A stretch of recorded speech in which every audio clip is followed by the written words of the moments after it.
Before we begin, just our standard disclaimer: this is not a recommendation to purchase or sell any of the shares mentioned during this presentation. So again, this is strictly for educational purposes only. All right, so with that, let's begin. Starbucks is an American coffee company, and it was founded in Seattle in 1971.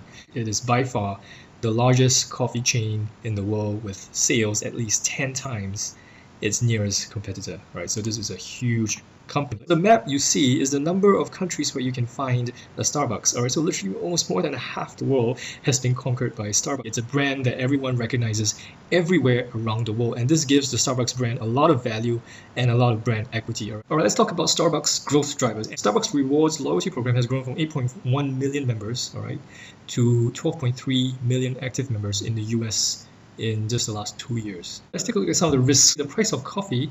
Another thing is that it's very reliant on its America segment right now. And finally, Starbucks has a key man risk. So a lot of Starbucks' phenomenal success today is due to this man and his current CEO, Howard Schultz.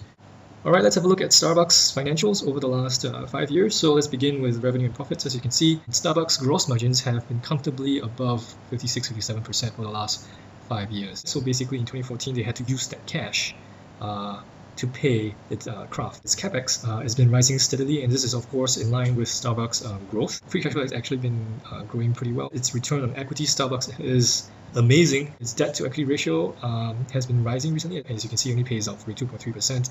They have more than enough cash to pay the dividends, but they're using it still to grow the company some more. Okay, let's have a look at Starbucks valuations. Right, so how do you value a company like Starbucks? We can just basically use a P to P ratio as well. I hope this allows you to understand how best to value a company like Starbucks based on its historical numbers and its historical valuation metrics. All right, so with that, thank you so much for watching this presentation. Thank you so much for being an Alpha Lab member, and we'll see you in the next video.